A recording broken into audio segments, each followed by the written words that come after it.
What is light without dark?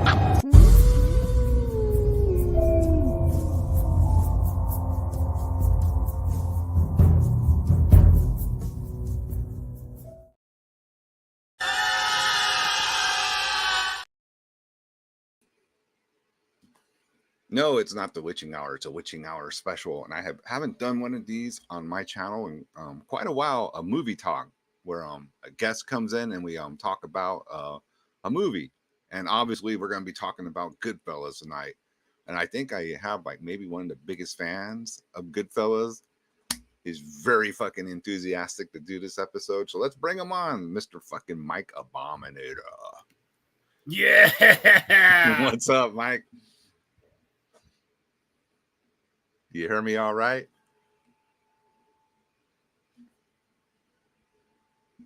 You hear it? No. Turn it up. Oh, well, that was an epic failure. Yeah, I hit the fucking intro twice. It was the fucking Layla piano outro. But yeah, you're not going to get shut down now because nobody can fucking hear it. Yeah, maybe someone else heard it. I hear you fine. Fuck man. you, YouTube. Fucking YouTube. It's YouTube's fault, man. Motherfucker.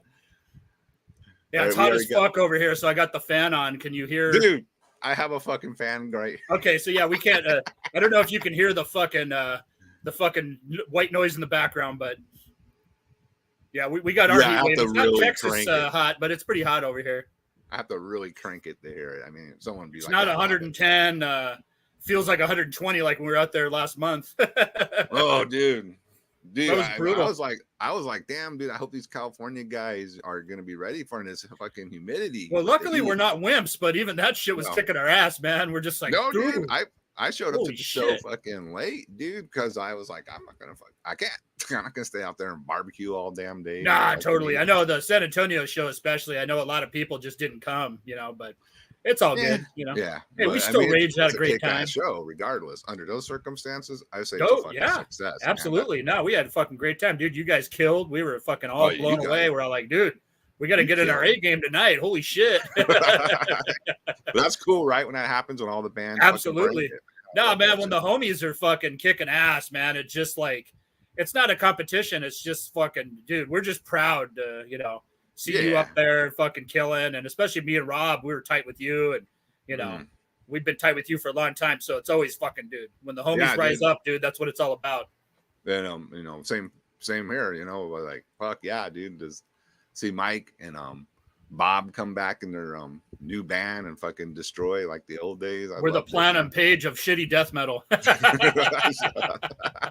but, all right, we got fucking Wade Capone fucking in here. Wade Capone, holy shit. Yeah, dude, he's a regular. We got Maximus. Yeah, we got the quotes. Hey, Spider, the fucking fan of your foot is bigger than your fucking head. You know that? Yeah, that's what I want to see. A lot of fucking quotes, man. Yeah, dude, they were. When I talk about it. I brought this up on the witching hour, and they were already running rampant with fucking quotes on that. I was like, save it for the show, man. Save it for the actual show. Like I said, man, we all love, fucking metalheads and punkers and underground motherfuckers. We love our horror movies, but we love the fucking crime flicks too. So I don't see enough of that represented, I think for sure, because everyone fucking knows it, that's in the. I mean, if you're into brutal stuff like brutal death metal, how could you absolutely not be into like a brutal fucking crime flicks and shit? That's the thing. Like everybody, I remember when this came out in '90. It was the fucking height of the underground. So it was like all the heavy motherfuckers. We were all fucking going to see it in the theater, and word of mouth spread, and it was like, dude, this movie's fucking. It's just like right around the same time that Ghetto Boys mugshot album, Goodfellas. It was kind of stuff that was out of the box of like death metal people. You know what I mean? Yeah, but for sure. We were just about it because it was just so fucking brutal, man. It was just so ugly and just heavy duty, Like, now go get your fucking shine box. Go get your fucking shine box. Motherfucker. That we'll talk about the characters too, because like even the small characters like Billy Batts, I mean, Frank Vincent fucking steals scenes, and it's like some of these fucking characters are such assholes. You want to see them die, just like in a horror movie. Like, oh man, I can't wait for fucking Billy Batts to get whacked, Yeah, for sure. But he's so good. Frank Vincent fucking rules. Obviously, he's in a bunch of mob stuff, Sopranos later, and shit like that. But you know, as Billy Bats, he just wanted to fucking strangle him, and it's like, oh, dude, I just want to see Tommy disembowel this motherfucker, you know? And he does. Yeah, he fucking literally does. And you knew Tommy was gonna, like, he was just already like, you know, he's with a lady. This dude's fucking busting his balls. Oh, dude, right in front of his girl and his homies. Oh, dude, yeah, it's over. like right off the Billy bat, Bats is doomed, dude. You can't do that shit. That's over the line. I mean, he might as well went over to fucking, you know, spit on his mom too. Like, yeah, I know you're made and all that, but you're pushing their luck, bro. Yep. Guy. Well, you know, fucking Tommy was so psycho, and even Jimmy too. Both of them, and you know, fucking Henry Hill was fucked up too. But you know, it was more drugs with him. I think he was kind of, obviously he was a fucking criminal, fucking scumbag, but Tommy was a fucking psychopath, the real Tommy, and you know, and that's actually fucking pretty spot on to what really happened. Yeah, see, that's what I want to hear from you about, because I really don't know the background of the real, you know, stories of what happened and all that. Yeah, man, I fucking I've always been nerding out on the Goodfellas shit, so that was a couple of things that a couple of my friends fucking brought up. Hey, what's up, brother? Fucking Aaron's here. What's up, bro? Aaron's he's the next president of the United States right there. Yeah, the death metal president. I want to apologize in advance to my Italian American friends, because I'm gonna be fucking adopting a really horrible fucking mob accent this whole fucking time. Because in the 90s, one of my nicknames was Joey Roast Beef. My buddy Jerry fucking christened me with that because I was growing. I had shaved my head, and then I was growing my hair back out, and I slicked it back all fucking mafia style. So that's when they started calling me Joey Roast Beef.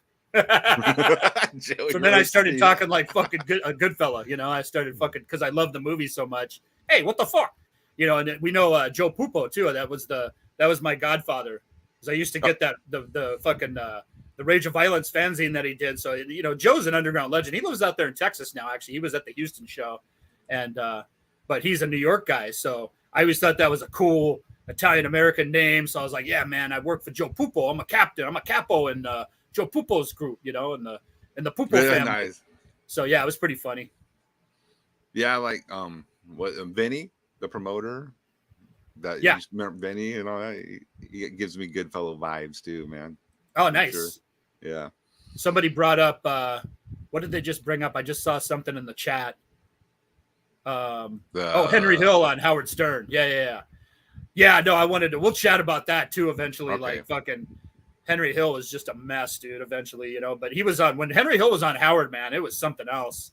I didn't know. I didn't see that. So yeah, dude, look up that. It's probably still, some of them are probably still on YouTube. I mean, the first couple are pretty brutal because he's just telling stories. But then once he got really like whacked out on drugs, he started talking about some weird shit that he was getting involved with. And oh, damn. It was just weird. And then it was almost like, man, was he ever telling the truth about half of this stuff? You know what I mean? But it's whatever, man. It's like, at the end of the day, a lot of the stuff that the author of Wise Guy, which the movie was based on, and Scorsese. So Nicholas Pileggi, the author of the book Wise Guy, and he wrote that with Henry Hill, telling him about the mob and shit. And then Scorsese and Pileggi wrote the screenplay together, and a lot of it's pretty spot on. You know, obviously there's some liberties that were taken because movie making and Hollywood and all that kind of shit. They had they got to make a good movie here, man. Totally, yeah. Well, they had to change a few of the names too because you know, the mob are like, nope, you can't use that name. You know, some of the sons were still around, you know, because obviously these guys went to prison and everything, but their family members were still active mafia guys. And, you know, when the mafia fucking tells you can't do something, then you can't do it. You're done, dude. Yeah. It's like, yep, no problem, sir. No problem. You better not do it, right? Yeah. Max was saying the movie and the book were actually hella sanitized. For sure. The real story was way more. You know, that's the thing, man. I mean, they had to, like I said, hey, there's Dan. Fucking A. Dan from Cleveland. Cool. What's up, Dan? You wasted 8 fucking aprons on this guy. What the hell's wrong with you? We got to toughen this kid up. I remember that. Fuck yeah, man. Fucking Polly. What's cool about the movie too is like when, you know, Henry is first getting involved with him, it's almost like you feel that type of camaraderie, like when you were like around that age and like with friends, you know, and it was very relatable, especially, you know, when you're up to no good, you know, when you're absolutely, man, doing shit. And then like, I always loved the part where he got busted and he thought he was going to be in trouble for getting busted. But since he didn't rat or say anything, they were just like, oh, they loved him even more. And I was like, damn, that does remind me of like, you know, like your friends back in the day, you know, fucking not narking on anyone and everyone just fucking loving on you know, even more, you know. That's fucking absolutely great. You get that respect, dude. Fucking, you know, you imagine like, I mean, we kind of went through that with the older metalheads, you know, in a sense, like, you know, shit like that, drinking in the park and the fucking cops come and fucking, you know, you got the fucking weed on you, but you know, you got it from the older dude, but you're not going to say anything. Where'd you get this from? It's just mine, sir. It's just mine. You know? So older dude's like, yeah, all right, this kid's cool. Yeah. And then when you get out of juvie or whatever, you get out of court, fucking older head comes, picks you up in the Camaro. All right, bro, let's go fucking party now. Put denim on and fucking you're good to go, man. So that's what Henry was going through. Like, exactly. Fucking, I mean, how could you not get sucked into that, man? That's fucking just beautiful right there, you know? I mean, it would have happened to any of us in that sense. Like, and you can relate. You're like, oh, yeah, man. Fuck yeah. And like, if you can't relate, then you really don't know what the movie is doing, you know? Like, everyone. And that's like our shit on steroids, though, because I mean, then these guys. Oh, yeah, we're not huge fucking money and shit. Maniacs or killing running the city, fucking running around like maniacs, you know? Yeah, totally. Let me see here. So let's introduce some of the characters. So we got fucking Tommy. Tommy's a loose cannon, but he's also a guy who'll get a job done, right? He will. That's you know what you know. There are, you know, we all know kind of guys like that. You know, they're fucking loose cannons, but they also get the fucking job done. And like Paulie said, he's a cowboy, but he's a good soldier, you know. But he's a fucking total fucking loose cannon, but he's also a fucking maniac, man. Total fucking psychopath. Yep. Tommy DeSimone. Yeah, we're gonna talk about Tommy DeSimone. I got it here on the list. All right. Fucking, Pesci, man. I mean, he is great performance, dude. One of the fucking greatest actors ever. You know, very underrated. You know, he's just kind of, you know, he's a fucking movie star, dude. And he's what, like 5'5" or something. And he's got that crazy voice. Oh yeah, that was a total wig. But it's just like, and the funny thing is the Tommy DeSimone, the real character. You know, because Pesci played Tommy DeVito, you know, basically the DeSimone family and the mafia, like, you can't use his name. So he was rechristened Tommy DeVito and fucking Dan. Broken down cars. Clean it up, fucking Dan. Fucking start that fucking mob. Yeah, start that crime syndicate like the Irishman, dude. You gotta clean up the city, right? You gotta do it somehow, some way. Just get it done. But yeah, so the Tommy, he was just fucking totally fucking, you know, he had a screw loose, obviously. So obviously it got him into trouble later. We'll talk about the whole Billy Bats thing and all that kind of stuff. But, and it was funny too, because that's what I was saying, that the real character, Tommy DeSimone, that dude was like 6'2", 6'3". He was a big fucker, you know? Oh, but yeah. So Pesci, a little guy. He's like 5'5", dude, but he's larger than life personality-wise. And I always say, like, mouth-wise, he's about 6'8". Right, totally. Yeah. And that's the thing. Like, Pesci, when he's on screen, he jumps out at you. You notice him. He takes it over. No matter what movie he's in and who he's starring next to, he will fucking take that fucking movie over and dominate it. You know, and he hasn't always made the best movies, obviously. No. But, I mean, even now when he's, in a supporting role or something, he pops up somewhere. It's like, holy shit, there's Pesci again. You know, because he wasn't doing shit for a while, and then he popped up again in The Irishman, and he's doing some weird TV show with what's that dickhead's name? Fucking Pete something from Saturday Night Live or whatever. That fucking skinny tweaker looking motherfucker. The fucking you know what I'm talking about. He's in a TV show with that dude. And I was just like, see, really? I would watch that because Pesci's in it, you know. So I wouldn't watch it for that other dude, but you know, the rest of the cast was like whatever. But does he amuse you? But Pesci just fucking rules, man, you know. And obviously fucking they gave him all that award shit doesn't really matter. Some of that stuff's fucking ridiculous and it's rigged or whatever, but I'm sure these actors love getting those awards, and he won the Academy Award for that role because it was just like one of the most memorable fucking movie characters of all time, man. I mean, look at that cast. I mean, like we were talking about, even the small role people fucking steal scenes. And Pesci fucking dominates, Speaking of a movie where he dominates, and you've probably seen it, Easy Money. Him and fucking Dangerfield fucking out of control in it. All-time classic, dude. Yeah. I don't even know like who I like more in that movie because they're both so fucking hilarious in it, man. Rodney and Pesci are like the dream team, and then Tom Noonan's underrated as the big lug, and it's, dude, I fucking love that movie. That a lot of people forget about that movie. Nah, it's I watch it at least every couple of months. Oh, absolutely, dude. It's such a clip. Like that and fucking Caddyshack are just the fucking Caddyshack. The holy grail of Rodney movies, Yeah, My Cousin Vinny fucking rules, dude. That's just such a fucking classic movie. Yeah. Marissa Tomei, I mean, obviously she's gorgeous and she fucking steals scenes there too. But oh yeah, for sure. Pesci in Casino was almost like Tommy from Goodfellas on steroids. He was even crazier in Casino. Yeah, he really was. Well, I don't want to go down the casino rabbit hole. Yeah, no, we were talking about possibly doing a casino fucking. So we'll figure that out later. Yeah. Yeah, because that's. Wanted to see how this went first, right? Top tier, fucking. Oh yeah. Movie. No, there's so many great fucking crime movies, but yeah, we definitely need to fucking focus on Goodfellas today. So. Okay, well, I'll try not to get too wrapped up in the chat comments about other movies.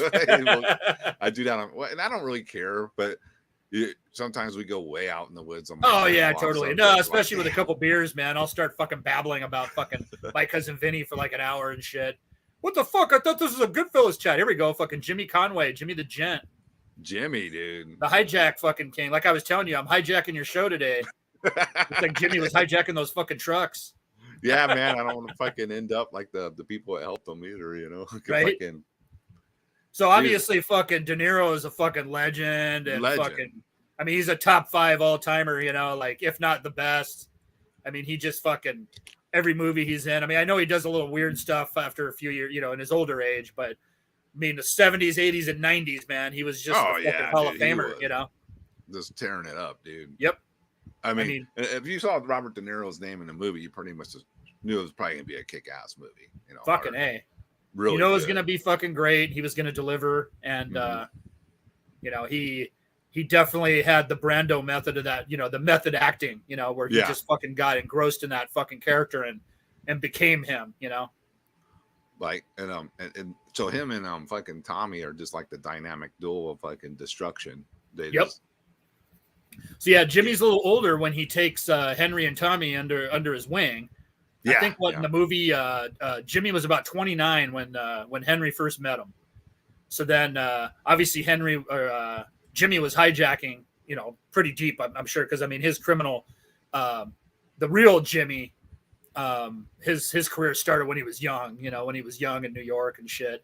Copland fucking rules. Copland, everybody in Copland. Copland's another fucking classic, underrated. Yeah. But yeah, Jimmy Burke is his real name, Jimmy the Gent. So he's Jimmy Conway in the movie. But yeah, so De Niro's character, he's 29 when he meets Henry Hill, Ray Liotta, and obviously Tommy DeVito, Joe Pesci. He takes him under their wing, start doing the cigarette in the back of the trucks thing. Henry sees that, they got the cops paid off or whatever. And we could complain. Who's going to listen? That type of shit.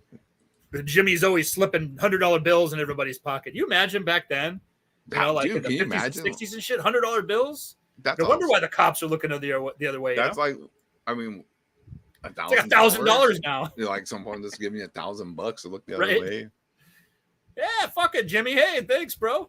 Thanks, man. But yeah, that early on in the movie, his fucking what did he say? You might know who we are, but we know who you are. And he always jacks their driver's licenses. He's always got their driver's licenses and shit. And fucking we know who you are. And the truck driver's like, yeah, whatever, dude. He's like some fucking lunkhead from Jersey. Like, I don't give a fuck, dude. Just don't shoot me in the head and throw me in the back take of the everything truck. you fucking want. I'm not Take what you want. I'm not dying for this shit. Right? Fuck that. I get fucking back then? I get fucking $1 an hour. Fuck this shit. Yeah, dude. Fucking ain't gonna die for that crap, man. So let me. But yeah, I was going to. Go ahead about the characters. And then here we go. Well, I'll get into a little history. There he is. The main man of the fucking movie. There's the fucking main man. The fucking obviously Henry Hill got with Nicholas Pileggi, and they wrote Wise Guy. And as far as I know, Scorsese pretty much had Liotta in mind for Henry Hill the whole time. Because there's some stuff I'll get into later about some other casting and stuff. It was interesting. I wasn't aware of this shit, but because there was people that were busy with doing other things, or they decided to do other movies and shit. Yeah, I'm sure. So I think Liotta was pretty much, that's who Scorsese had in mind from the get-go. And a lot of it was his voice for the narration too. And it ended up like, I off the top of my head, I mean, Liotta's narration in Goodfellas is the best I've ever heard in any type of movie like this, where it just flows so seamlessly and fucking just smooth, and then his performance, I mean, you would think, I mean, he was relatively young. He was doing some stuff still, obviously. Yeah. He was doing movies, Something Wild and a few other things he was in. Usually played a bad guy, and he was great at it. And he fucking jumped off screen, you knew he was going to be a fucking star, man. And I like the end of the movie in the courtroom where, he just does the direct camera talking. Yeah. It's just like, damn, that's fucking badass, man. He breaks the third wall and just talks about how, he's just a regular fucking nobody now. He's a regular schmuck now. Yeah, regular schmuck. That's right. Great. Fucking ketchup marinara sauce and shit. But yeah, no, fucking Ray Liotta fucking absolutely killed it. He's with Henry the Fink Hill. Yeah, there you go. That rat bastard. I think Ray Liotta was outstanding in that role and perfectly cast, which pretty much everybody was. Yeah, rest in peace, Ray Liotta, man. Yeah, for sure. Really fucking bummed me out because he's been in a lot of classic fucking movies. And, he always plays a fucking jacked up person, whether he was a bad guy or he's drugged out. He's got a lot of problems, and always some guy with like fucking issues. Yeah. Some guy with issues, some sort of anti-hero in a sense, or just a straight bad guy, straight scumbag. Very complicated characters too, but, he's a fucking phenomenal actor. And I know that Scorsese was kind of bummed that he had never worked with Ray again after Goodfellas. I thought that was weird too. I looked that up and I was like, what the fuck? Really? Because Scorsese worked with, he tended to work with a lot of different people over and over again, whether it's Keitel, De Niro, DiCaprio, Pesci, but I know he didn't work with Pesci a lot in the, after Goodfellas or whatever, because Pesci did take a lot of years off, it seemed, but, regardless, man, it was kind of interesting. Like, really, and I thought about it. Like, Liotta did so many movies, but I guess that was the only one he did with Scorsese. So, damn, I really didn't realize that. Yeah, that was kind of shocking to me, So, who else you got? Any more? Yeah, we might as well bring up Paulie. Good old Paulie. Paulie Cicero. Paul Sorvino, rest in peace too. I think his character is like really, obviously ties the movie together because he's he's the capo, of the. So this is loosely based on the Lucchese family, and Paulie, the real Paulie, was a capo in that family. So he ran that unit out of Brooklyn, and they had connections all over the place, but his base of operations was in Brooklyn, basically. And pretty much spot on, man. And Paul Sorvino's a classic actor. Another motherfucker that just steals scenes, but he dominates in Goodfellas, man. He's pretty much, 8 heads in a duffel bag is great, man. It's totally fucked up and stupid, but it's a lot of fun. And Pesci rules. So, but yeah, back to Paulie. You ever going to do a show on Django? Yeah, maybe. Just looking at the chat. I don't know if people are seeing this or not. Oh yeah, they see it. Okay, cool. When I highlight it, I'm not randomly rambling. No.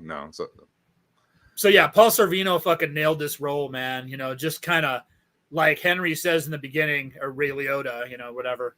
Paulie didn't have to move for anybody. He was the big boss. They're out there. Yeah, Paul Vario, that was his real name. And Mira Sorvino, she's very hot for sure. She still is looking good.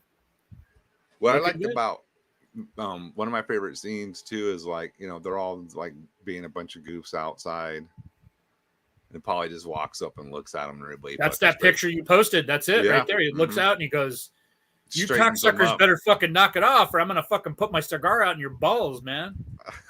Exactly, dude. He's like, Fucking no wimps, fucking get the nonsense, fuck, man. get back to work. Go fucking shoot somebody. Go give me some fucking money. Yep.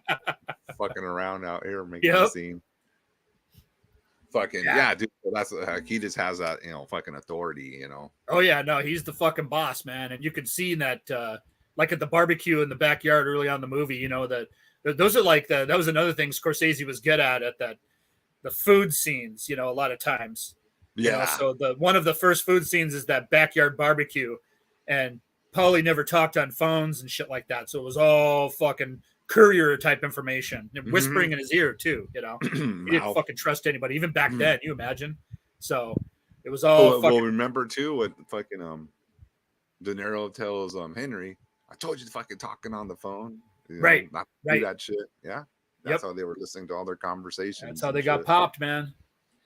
But obviously, fucking Henry Hill was all fucking drugged out by that time. Yeah, dude, So he wasn't fucking paying attention. When you get the cokehead shit going, all bets are off, man. Yep, staying off the junk. Yeah, that was true too. The real Paulie, he didn't want to get involved in drugs, but it was yeah. Mm-hmm.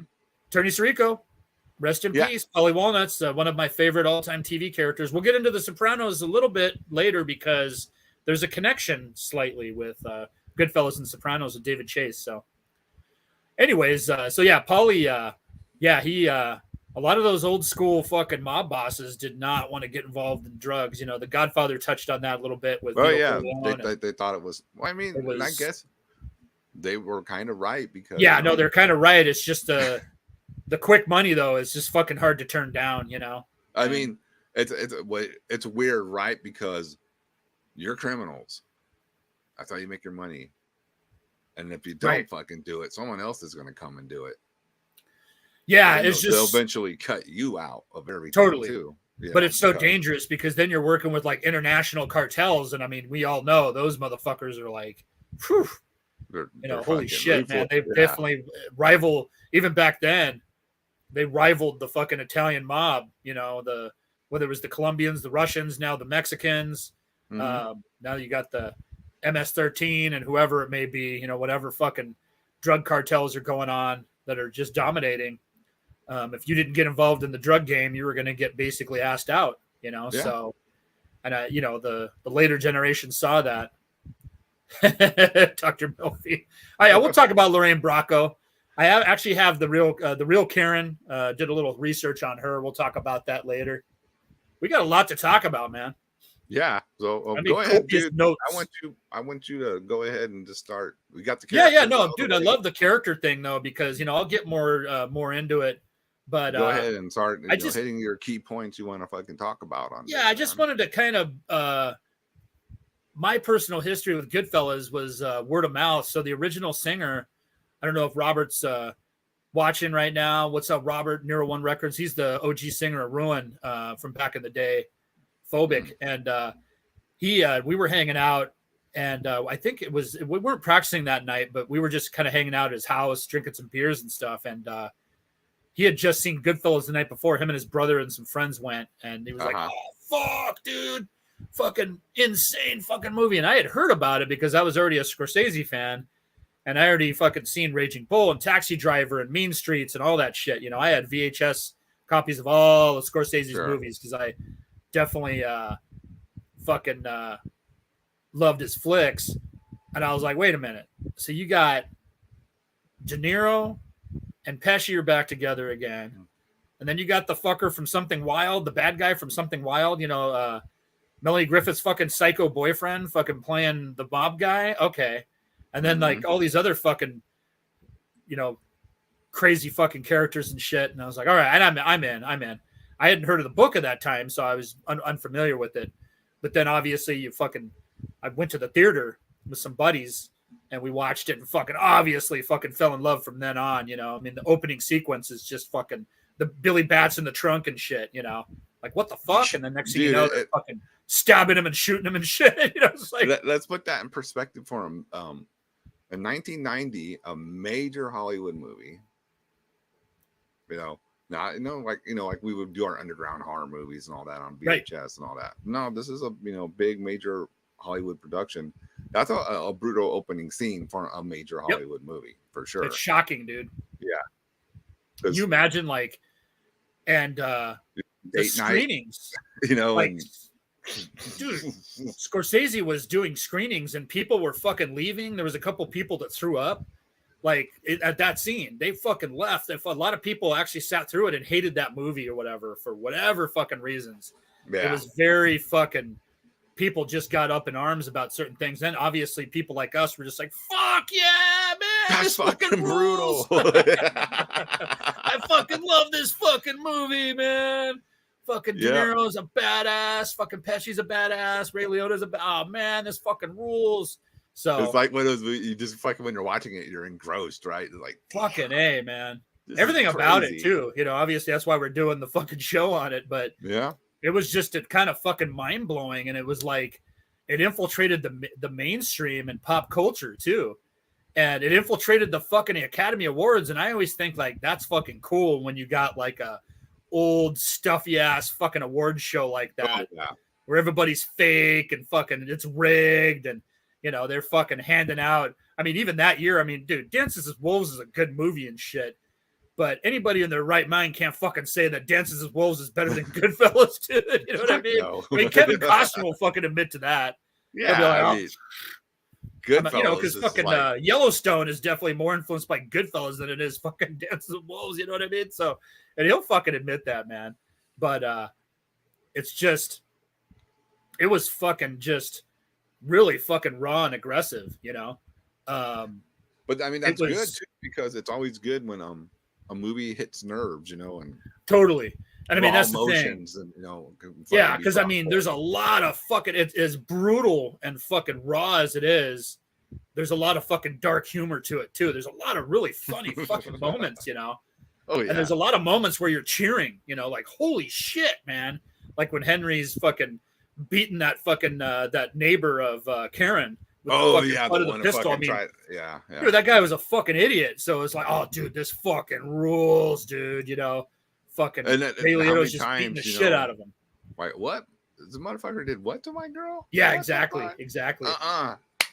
That's basically what we would all want to do. And I know that, you know, real quick, I'll bring up The Godfather, which look, and I, you know, when I was posting stuff, you know, a couple of my friends were saying, oh, what do you mean the best movie? You're talking, you didn't say The Godfather. Oh yeah, I saw those comments. Yeah. Well, The Godfather fucking rules, and I absolutely love it too. 1 and 2 are definitely, you know, 3 is not even that bad. I like 3 too, but 1 and 2 are fucking cinematic fucking masterpieces, man. And it's like flawless, right?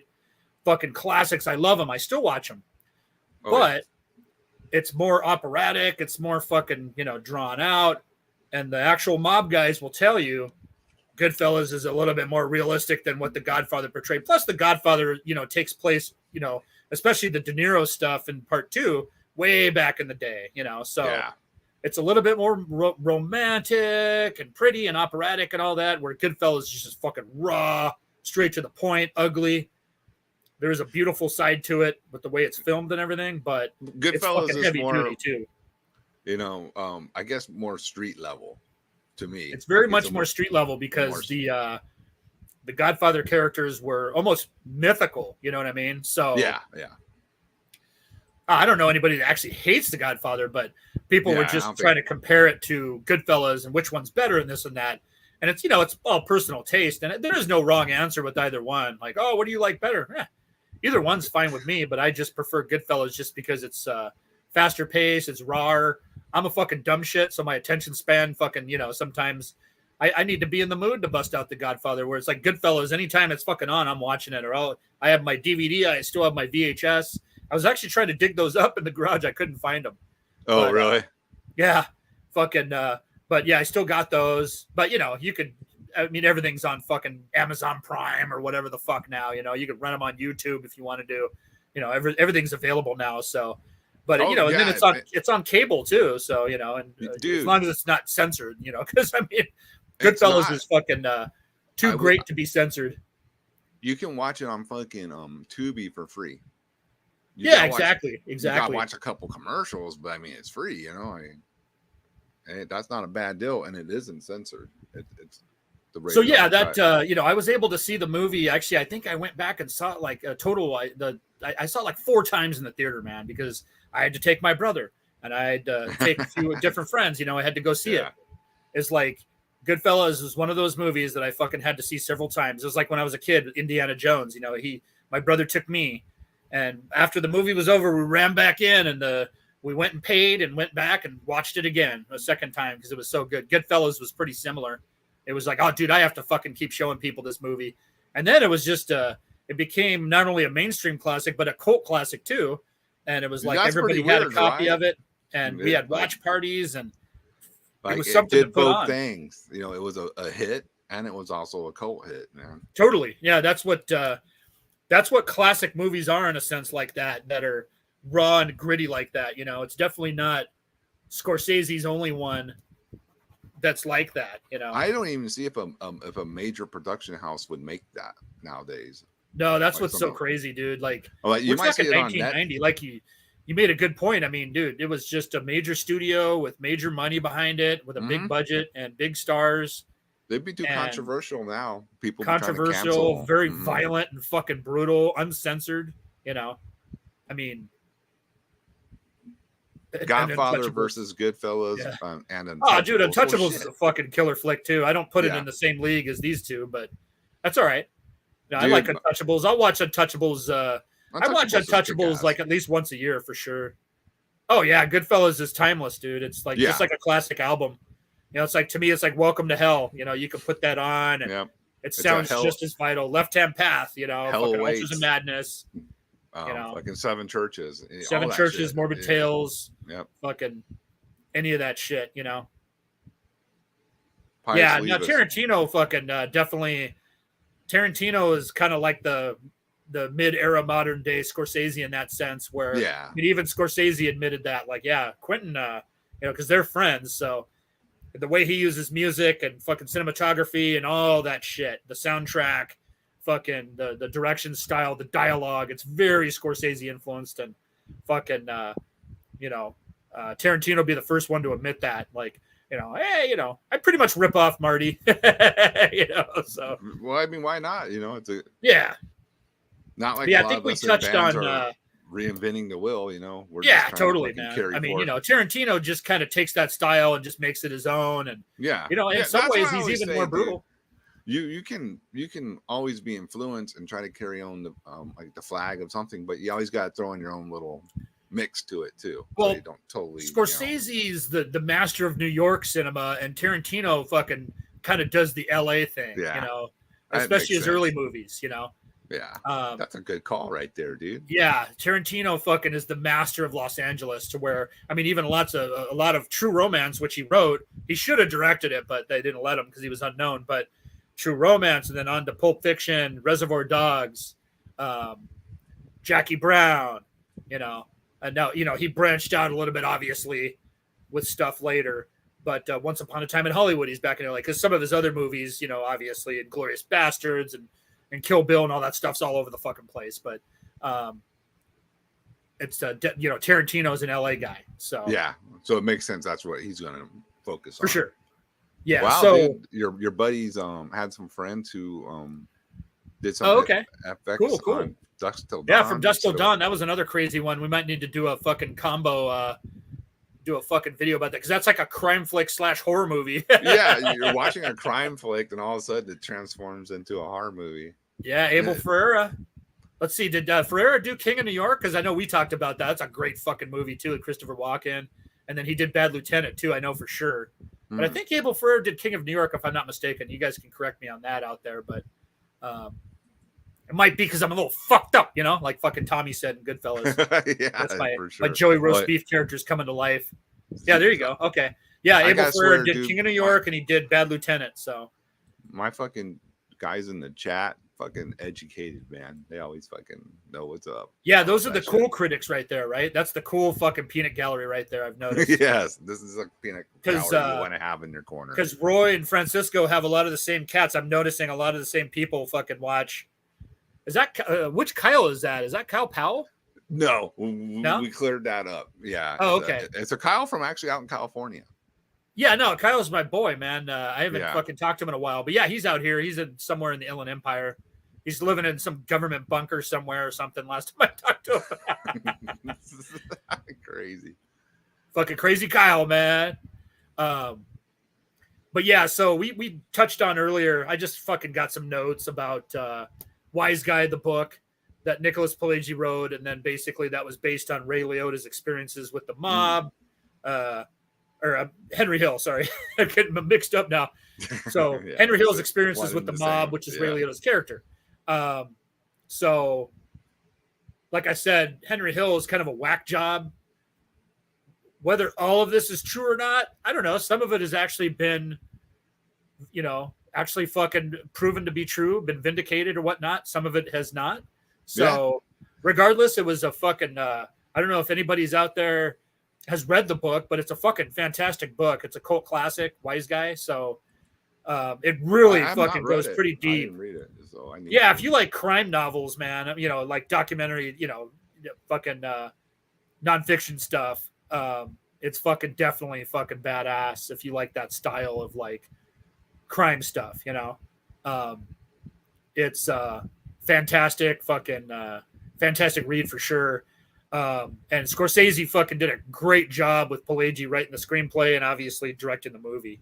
Because it really, there's some stuff that are a little bit different. Yeah, Fear City. That was the crazy era. I think that's what Scorsese touched on in Taxi Driver a little bit too. That era of fucking seedy fucking underbelly of New York, but Goodfellas too. Goodfellas fucking got in there, Yeah, the 70s for sure, man. I think that was the main difference. Like Liotta, Henry Hill talked about in the narration. We were just fucking working class guys that were trying to make fucking money, any way we could. And we didn't want to fucking hold down a fucking job, right? Mm-hmm. And there was that back and forth in a Bronx Tale a little bit. I hate to bring up another movie, but real quick, between Chaz Palminteri and De Niro, the bus driver. That was an interesting movie because De Niro plays the straight guy in that one, where he's the honest fucking 100% hardworking bus driver guy. And then you got Chaz Palminteri, the fucking crazy mob boss, right? Uh-huh. And there was that, the scales are tipped, like the kid was like, which way do I want to go? And he realizes, I think I'll go the honest route because you're going to end up dead doing this other way.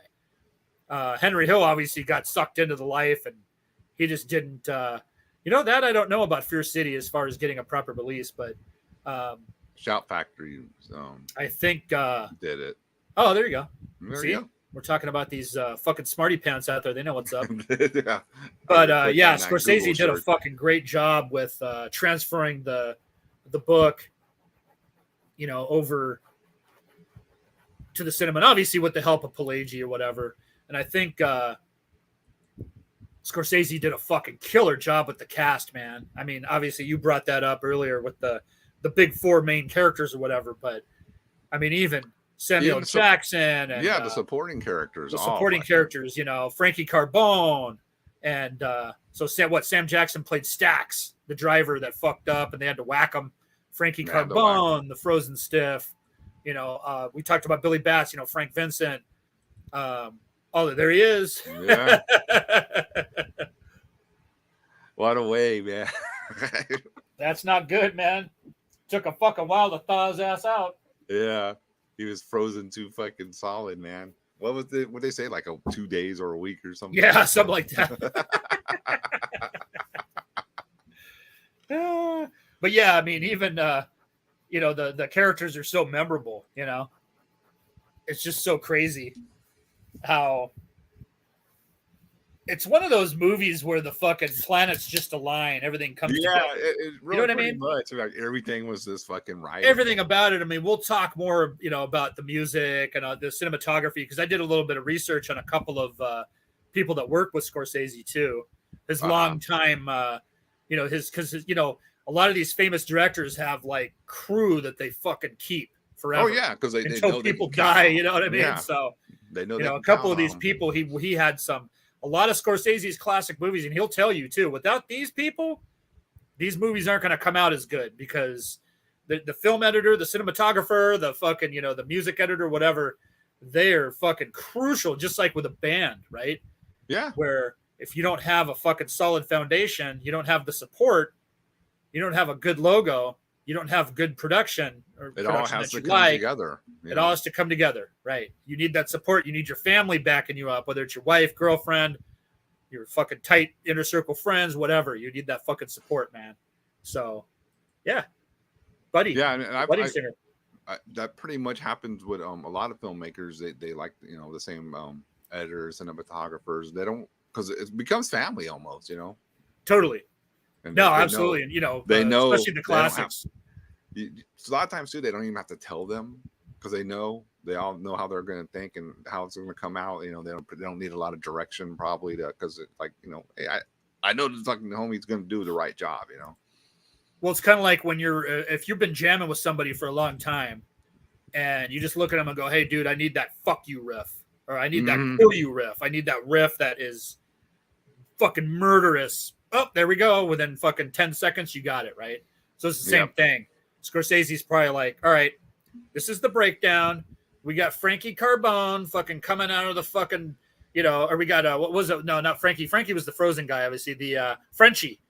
I got him mixed up. Frenchie, the fucking, the bookie that fucking Jimmy Conway used for the Lufthansa fucking heist. He fucking comes rolling out of the back of the fucking all the garbage truck. Yeah. Jeez. And then fucking, all right, cue fucking Derek and the Dominoes. Dun, dun, dun, dun, dun, dun, dun, dun, dun, dun. And it's like, dude, without that music, like, it ain't gonna be the fucking same, man. Yeah. It just ain't gonna be the same. Music, as we know, can really, you know, make a scene or not make the scene, you know, what type of music is. Yeah, because I mean, we're fucking, you know, guys like you and I, and, you know, even some of the people listening, obviously, we're fucking music nerds at the heart of it. That's why we do what we do. That's why we, you know, the people listening, if they're not in bands, at least they're buying stuff on a constant basis, you know. And they get the whole musical aspect of the fucking atmosphere of the music is fucking crucial, man. And I know that that's another aspect that Tarantino's used for his fucking films, you know, like music is fucking crucial, you know. Without the music, like, I was just real quick too, I know we're fucking dropping weird, you know, things about other movies, but I watched it. Yeah, there you go. Fucking dude, that Cream fucking song, that fucking scene, man, where fucking De Niro is sitting there at the bar and he's fucking, you know, he's got the eyes, you know, he's just kind of like, he's got he's lighting his cigarette and shit. And he's looking around, he's looking at Maury. He's like, yeah, I'm going to fucking whack this guy. I just got to figure out how I'm going to do it. And he's just like, fucking, hey, how you doing? I'm this motherfucker, you know, this is fucking dude, awesome. Maury could not fucking read the writing on the wall, dude. Is like, there's always that one motherfucker in the crew, though, right? I mean, we had a couple of my fucking years, like, you just can't fucking this read that the clueless writing yapper that won't shut the fuck up and doesn't get it, man. And you gotta end up slapping him around every once in a while. Yeah, but in the metal scene, that's what happens, and probably in the punker scene too. You just get slapped around and learn your lesson. And these guys, you know, you end up, you know, 6 feet under, man. Yeah, well, that's what happened to Maury. Which, yeah, I'll get into the real character about Maury too. But yeah, that's pretty much what went down with him, you know. Oh, really? Yeah, no, that's that was pretty much spot on. Apparently to the records of what happened. I wanted to drop a few fun facts while we're fucking chatting too, real quick. Like, I got them jotted down. But so one of the, oh, dude, perfect, right? I was gonna bring up fucking Sid Vicious fucking doing Frank Sinatra, right? So that's a fucking horrible fucking version. But in a good way, in a sense. Works in the movie. But it works in the fucking movie, dude. Outside of the movie, that fucking song blows, right? But that's really important about Scorsese doing the music. which I wanted to fucking, cover. It was going to be a little later, but that's okay. We're fucking, this chat's cool because fucking people are jumping in and we're talking about it. So it's all good, man. But there's no like mega structure. No, fucking. And we I got notes and shit. I got to order, but yeah, it's all good, dude. I love it. People are fucking engaged and shit. That's because obviously these people were fucking super fans and shit. So that fucking that Sid Vicious fucking cover is so bad, but used how it is used at the end of Goodfellas fucking rules. It makes it good. So every time I hear that fucking stupid fucking song, that version, because Frank's fucking version rules, right? Yeah, I mean, Sid Vicious fucking sucks, dude, and his version sucks. So every time I hear it now, though, I think of fucking Goodfellas. So I was like, all right, yeah, I could rock with this shit. Yeah. But that's another aspect of that's a good aspect how, of it, now. Yeah. How Scorsese uses music, like when Sunshine of Your Love comes out, De Niro's fucking plotting to fucking kill Maury, and Derek and the Dominoes fucking Clapton. Obviously, fucking Scorsese likes Clapton. And so, Derek and the Dominoes playing when the fucking murder montage with the pink Cadillac and fucking, the bodies fucking coming out of the fucking trash truck. Even like Gimme Shelter by the Stones fucking makes its first appearance there, because I think he uses Gimme Shelter during Casino too. I was like, wait a minute. I know you like the Stones, Scorsese, but come on, brother. They got a lot of fucking songs, Yeah. Oh, Max was saying Elvis did a good My Way. Oh, there you go. All right. Yeah, I'm an Elvis guy, so I can. Oh yeah. Yeah. Rest in peace, Tony Bennett, man. Fucking A. I know Lady Gaga's all bummed, dude. They were fucking tight, so hopefully she's doing okay. Yeah, this fucking awesome, dude. Oh, dude, yeah, I fucking found that image a few years ago, and I was like, oh, it's just so fucking artsy, but it's good, dude. It works. It works because the pink is dominating, but I mean that was the thing. Like fucking De Niro's all, dude, you went out and you bought a fucking pink Cadillac? Yeah, like I told you to lay low, and you're buying a fucking pink Cadillac? What the fuck's wrong with you? And then Carbone comes in with his chick, and she's got the fucking big old fur. He's like, "What the fuck? What the fuck are you guys doing?" He turns around and like, "We gotta go." And she's like, "What are you talking about? We gotta go. Get the fuck out of here." He's like kind of kicking her out. Shut the fuck off. But yeah, fucking. I was gonna bust out the interesting casting fucking fun fact real quick. The first fun fact. Let's do it, man. Yeah. No, he did use it during Casino, man. I'm telling you, like, dude. If any fucking band in the world has 50, the Rolling Stones have more songs than Ruin does. So it's like, they have like 5,000 fucking albums. It's like, you got to use Gimme Shelter again, man. Come on, Marty. Fucking, but yeah, originally they do have a catalog at this point, come on. What a trip is that I didn't realize. I never heard this until I started doing research for this show tonight, that Al Pacino was offered the role of Jimmy Conway. I wonder how. Can you imagine that? Not that that's a bad thing. No. Al fucking rules. I wonder how that would have taken the movie. And wow. Right. And one of the reasons why he didn't want to do it, because he decided he was going to do Dick Tracy, which, hey, that's a cool movie and everything. Don't get me wrong. It's visually fucking really cool. And, it ain't no good. I like Warren Beatty, dude. It ain't no Goodfellas, though. You know what I mean? Yeah. It's kind of like Dances with Wolves. I know somebody said, oh, Dances with Wolves blows. No. Dances with Wolves is a good movie. You got to fucking, set aside 4.5 fucking hours or whatever to fucking check it out. It's actually a very good movie, dude. And Graham Greene and a bunch of classic, I mean, dude, fucking killer fucking actors in that movie. But it's not Goodfellas, man. It's not Goodfellas. No, not that one. Yeah, I love Pacino too, man. Pacino's another legend. He's another top 5 for me. What would have happened if Pacino played Dick Tracy, though? I wonder how that would have changed that movie. Fuck.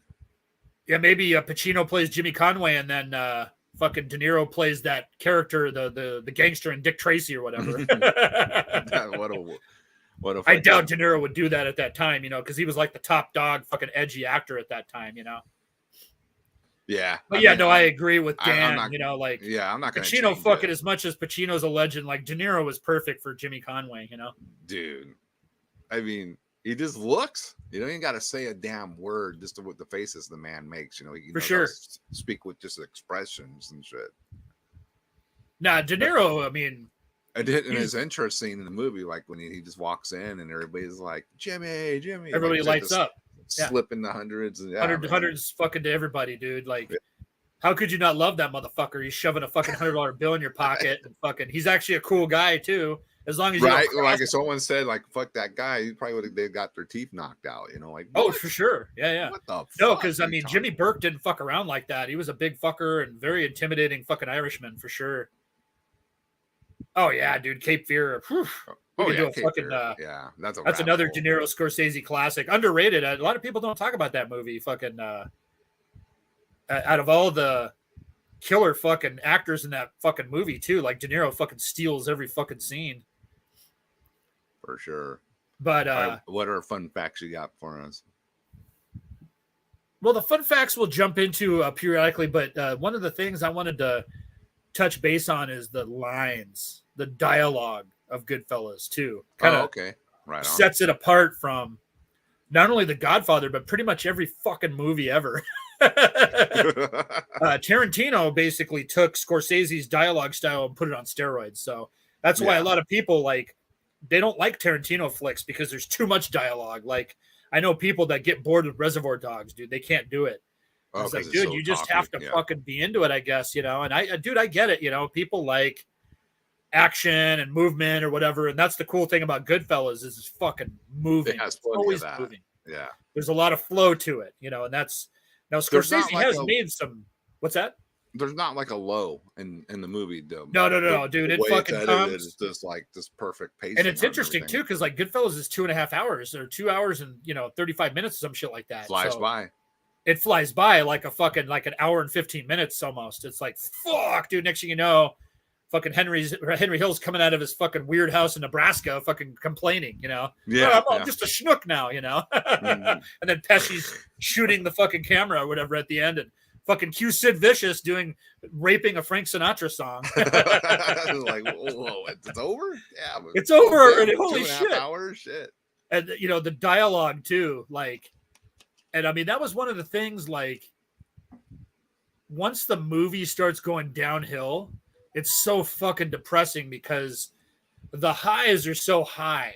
You know, when Ray Liotta's character is fucking getting, and Tommy's gonna get made, and the tons of heist, and everybody's making money, and Polly's happy, and everybody's fucking loving life and everything.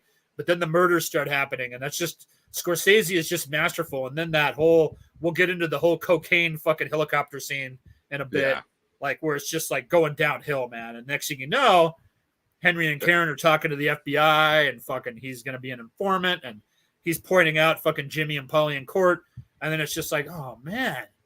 This fucking movie just went downhill really quick, but it's like, it's reality. That's how it really goes, you know? It is reality because, I mean, look, put yourself in Henry's situation. They turned their back on him. After, like you said, I gave my life to him, basically. Even though he didn't do what they told him to do. That's, yeah. But then, it was almost like he became a liability because of the drug use, you know. Yeah, I mean, he was doing some stupid shit. Jimmy was tried to kill his wife. Totally, was going to try to kill him. You know. Oh yeah. So, he was like, he was a rat in the corner at that point. You know, what could he do? I don't know, man. Right, but I mean, they're basically. I know you and your friends and the people watching this right now or listening in have done these fucking lines over and over again. There's so many fucking classic lines in Goodfellas, and that's part of the fucking the great dialogue of it. And part of that is also Ray Liotta's narration, but then obviously Lorraine Bracco does a great narration too with her side of the story, very minimally compared to Ray Liotta's, but her narration's excellent too, because she's a great actress as well, classic actress. Oh, she's a big obviously part. Later on, Dr. Melfi and whatnot. There she is. Yep. I mean, what an iconic scene that is, right? Like, it's just frightening. Like, holy shit, she's gonna fucking blast his fucking brains out right now. You know, dude. I mean, Game over for fucking Ray Liotta. He was fucking up, man. Oh yeah, dude. No, he was a total fuck up, and I mean, he was in real life too. That's the funny thing is like. the real Henry Hill was 10 times worse than even fucking what was on screen, you know? He was trying to, like, they said earlier in chat, they're trying to make him a little more likable in the movie, at least, you know? No, totally. Because, you know, that's what Scorsese's doing. And I mean, you know, fucking Ray Liotta, fucking good looking dude, fucking, you know, fucking good actor, this and that. You know, he definitely had to fucking, yeah, you know, the movies are always a little bit different than that, you know? I mean, obviously. This is a great comment from your buddy. Fucking Dan. Dan's all, dude, it's been moved right now. It moved. Oh my God. That's kind of hot. I'm going to go to the bathroom real quick. I'll be back. Fucking knowing Dan, he probably fucking whipped it out right there, whoever was watching it with. Hey, there he is. There's Roy. What's up, Roy? Hey, Roy, jump on, dude. We need a fucking East Coast fucking dude on here, a Jersey guy and shit. Yeah. Maybe you know some of the old haunts. Fucking Sea Caucus. I was in the fucking weeds in Sea Caucus, you know, and this fucking guy comes and I told him to go fuck your mother. Fucking dude, play the show and Benny the Butcher. There you go. That was fucking awesome. So when I was there in those places, I was like always like, damn, that's where this is at. Damn, that's where. Yeah, no, totally, man. Like when Gravehill played Jersey Death Fest in 2009. Thanks, Roy. He brought us out. Gutter. We were. You know, fucking, we went to Newark Airport and we were driving by Giant Stadium and there's fucking Sea Caucus and the weeds and everything. And I got in my fucking Joe Pesci voice. Hey, there's the fucking weeds. That's why I told that fucking guy to go fuck his mother. We're all cracking up. I was doing my Joe Pesci and shit, you know. Hey, how am I fucking funny? What the fuck is so funny about me, huh? Dude, that scene too. I mean, still to this day. Oh, man. Dude. I made a note of it too. Like, I was reading this article. Oh, that's the wrong one. Damn it. There it is. So this scene's fucking crazy because Scorsese filmed it with red overtones. Uh-huh. So he was meaning to fucking have it like these guys are dining in hell. Oh, so those red lamps were all fucking illuminated or whatever. The whole environment was red. So sometimes it's kind of like, you know, you got your flame light in the background there, Carl, you know, so you're dining in hell right now, dude. I always say my magical flame that doesn't burn down my curtains. Yeah. Your fucking curtains, bro. Be careful. When I first saw that, I was like, dude, fucking, your shit's going to fucking catch on fire, brother. Be careful. What are you doing, you stupid black metal guy? You're going to burn your house down. You're hardcore, dude. You sleep in a coffin, too? You were in Thornspawn, weren't you? Yeah, the narration fucking rules, man. Fucking A. So I forget where the fuck we're at. Oh yeah, we went dining in hell scene. So yes. That's just fucking insane. You know how Scorsese and his cinematographer. We'll get into him a little bit. They definitely utilize colors big time, and that scene specifically, which out of many is a fucking huge highlight, obviously, and one of the most iconic and famous fucking scenes of the movie for sure. Yep. You can't tell in that picture as much, but you can tell the lamp, you know. But it's supposed to basically. There he is. You go. Yeah, that's I'm fucking funny. But yeah, you can see the reds in the background. Everything's fucking nice and red, you know. They're basically supposed to be dining in hell in that sense. So, like they said earlier, a preview of things to come. For sure. Yeah, no, that's the thing is they're setting the table, so to speak. So he wanted to set the table like they're dining in hell because they're going to end up in hell eventually, you know? So it was a foreboding. One of the crazy things I didn't realize too, is that Scorsese he would have the casting meetings or, you know, the reading the line meetings in the room. He'd get all the actors, the main players together, and they would go over scenes. And especially with Liotta, Pesci, and De Niro, he would let them ad-lib shit. Mm-hmm. And then Paul Sorvino would jump in there, and, you know, everybody would jump in there. And Lorraine Bracco and everybody, and they would just ad-lib. And then Scorsese would just sit there in the background and take notes. And he would write down the best shit. Oh, and he would make smart. notes of it and brainstorm that shit. And then he would, you know, slice it down. So then when it came time to film, he would go over it with everybody. And obviously by that time, Scorsese's already a god. You know what I mean? So, yeah. You know, of course, even a heavy hitter like De Niro is like, whatever you want to do, Marty, whatever you want to do. So, you know, but Marty would also tell De Niro, whatever you want to do, Bob, whatever you want to do, because they're just both so great. And a lot of the ad-lib stuff, like Scorsese wrote down, and during the rehearsals or whatever, and he would use it. And some of the stuff ended up being some of the best lines in the film. You know, it wasn't even in the script, but you know, he altered that. He definitely wanted them to go off a little bit, and you know, well, too, like the guys are, you know, engrossed in being them characters. Sure. So they're starting to probably, you know, think like how they would think and what they would say in these situations. Yeah, as totally, well. totally. And, yeah. And that scene too, where fucking Tommy is like, "How the fuck am I funny?" Apparently, Joe Pesci was a waiter in New York, and he served a mob guy. And the mob guy basically, in so many words, said that scenario to him. Like Pesci was like, "Oh, you're a funny guy," and the mob guy's like, "Wait, what the fuck are you talking about? How am I funny?" Pesci was like, "Whoa, no, I didn't do anything right." You know, it didn't, yeah, totally. It didn't escalate like that, but it definitely was really similar, you know. So once Pesci, you know, told Scorsese about that, he was like, "Oh shit, fuck yeah, we'll definitely fucking add that." So during that scene, only Pesci and Liotta knew what was going on. So the responses from the rest of the room, including the other actors at the table, they weren't aware, dude. So they were tripping out like, "Oh fuck, is this real?" Right.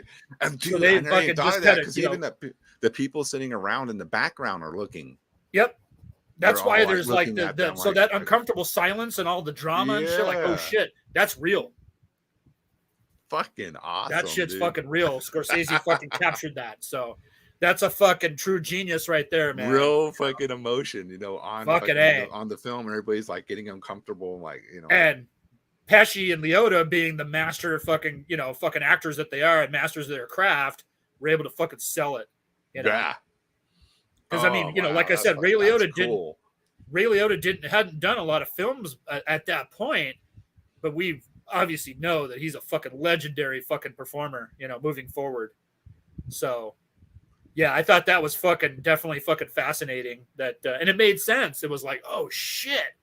Because now when I went back and watched it this week, I was looking at the back and I was like, fucking A, man, those people in the background are scared. Yeah, dude, because you can see them too, all like looking, you know, like fucking A, dude. That fucking room is just it's like you can hear a fucking pin drop because they think Pesci's gonna whip out a fucking gun and start blasting, you know? That's fucking awesome, man. Yeah, everybody, dude, that's a gold star fucking fact right there. Jesus.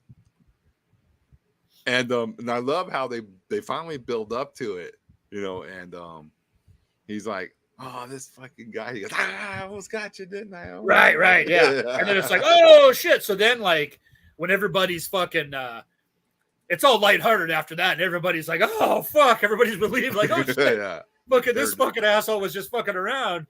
Everybody loosens up, and fucking, I'm sure everybody got wasted after that because it was like, oh yeah. Fuck, oh yeah, we're gonna have like a fucking killing here, but oh, now we can have a good time at the Copacabana again, or whatever, wherever they were at that point. I love too how like they brought that guy in, you know, he asked for their help, and they just like ran his credit into the ground, and you know, oh yeah, then you know, the insurance scheme burned it down, right. Up in smoke, bro. But yeah, I guess another fucking thing too is De Niro was in constant contact with Henry Hill, so that was the first person. So De Niro got, you know, but De Niro's a method actor, obviously, you know, especially back then, dude. He was hardcore, so he went and got in contact with Henry Hill, and they became buddies in a sense, at least very well connected during that fucking filming. And De Niro was constantly asking him, okay, so what about this? What about that? What about this? What about that? And, you know, he was just basically, he wanted to, I mean, I think they were communicating up to like 8 times a day sometimes. Damn. Trying to figure out how to make every little fucking detail. Even like, remember when De Niro was fucking like rolling the ketchup when he was at the diner? Yeah. I guess Henry Hill did that. So he got that from Henry Hill. Even little things like that, you know, just rolling the ketchup like that to get it to come out easier. Little mannerisms, you know, and thing in there. Little mannerisms and shit. Yeah. I thought that was fucking crazy. Now we're talking earlier, and this is where I think the movie changed up is here. Yes. You know, that's like, the movie started going down a different path because, which is awesome because it was all good times. Everybody's For sure. Like this kicking ass, everything's working out for them. They always come out on top, like almost like fucking superheroes or something, where everything they plan out works out. And then they went and did this thing. And that's where like it just all started going south for them.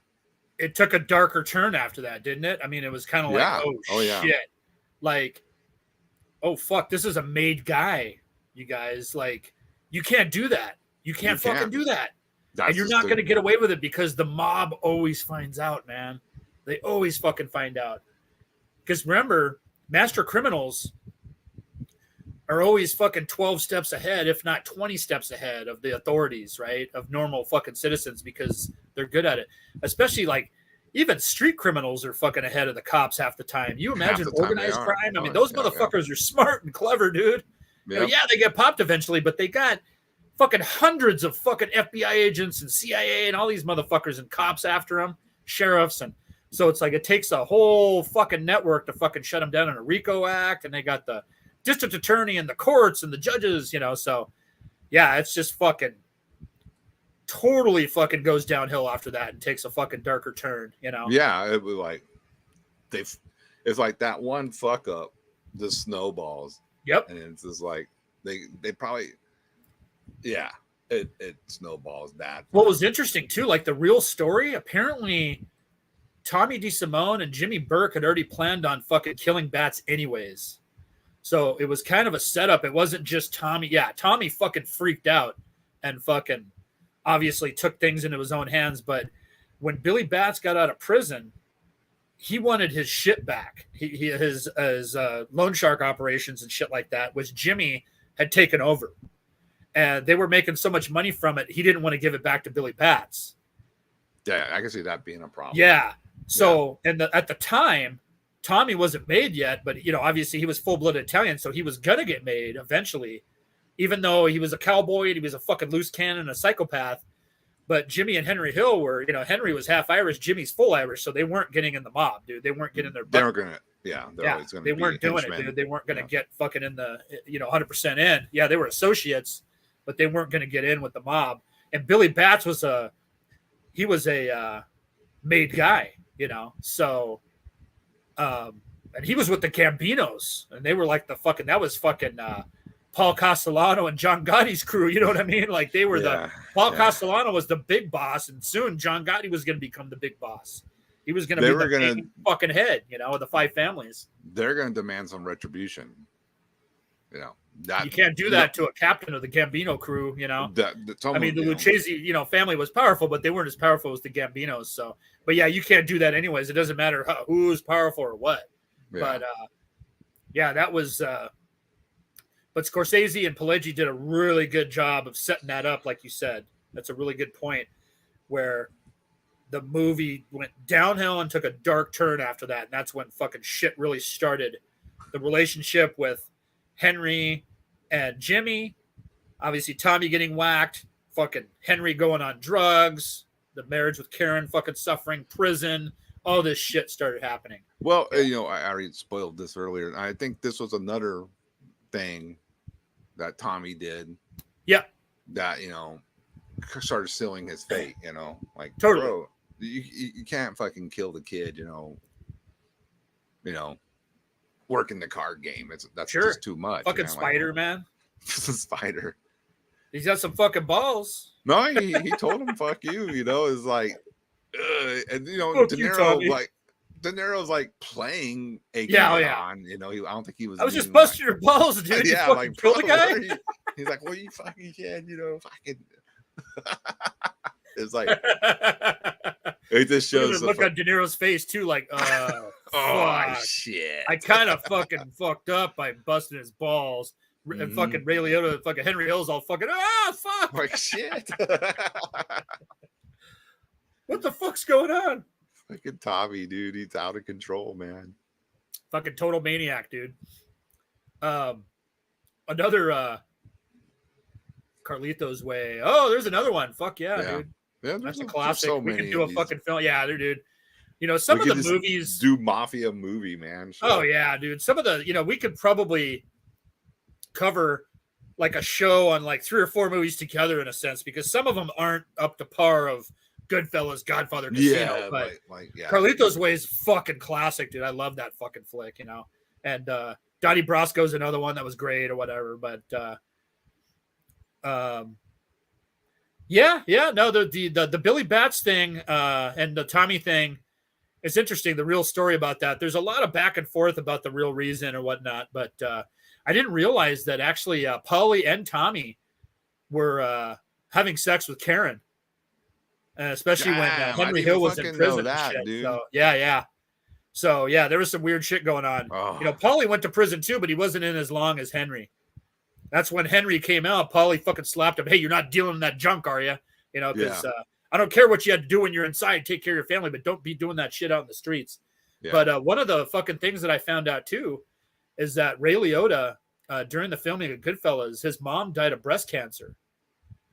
So when Ray Liotta filmed the fucking pistol whip scene at Karen's neighbor, he just found out his mom died, dude.